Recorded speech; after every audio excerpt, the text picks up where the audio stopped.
I am En-Chuan Huang, and I am a graduate student here. I study neutrino physics, and I'm on the experiment called Diabe. The Diabe collaboration has roughly about 200 scientists. So that's in high energy physics, it is not too big, not too small. The experiment is actually in the southeast of China. So there's actually a nuclear power plant that powers Hong Kong. So that's about maybe 15 kilometers away from Hong Kong. Yeah, so we are doing experiments in that nuclear power plant. A lot of people do not really know what's neutrino, and I think that's fair because they hardly interact with anything. They are just tiny particles, and people do not notice it. It seems that they don't want attention. And so we are just doing experiments to understand this kind of particle.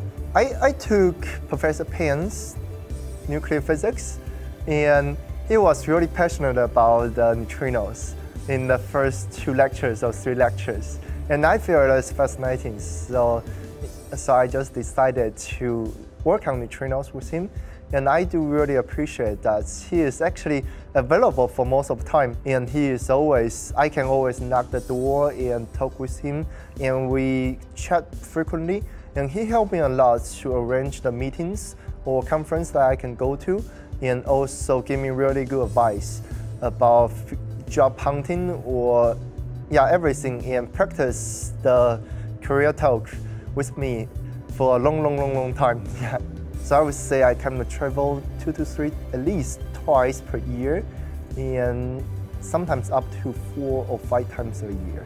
So actually we visit a lot of like Beijing, Hong Kong, and Shenzhen, one of the biggest city in the world, but didn't exist 30 years ago. And also Xi'an with the Karakata warriors. And also we have the chance to have our meeting in Prague. Yeah, so that's a beautiful city. And also a lot of meetings in the US. And in the last century, we understand that neutrino has 3 different types, and we call them 3 different flavors. And we found out one thing is that these types, they do not remain in the same type. They change their type while they propagate, while they pass through anything. Yeah, and so they change their type. So we are actually researching on the possibility that's how they change their type. Yeah, so it is, and nuclear power plant actually emits a lot of neutrinos. And as I mentioned, they are harmless, and they don't really interact with anything.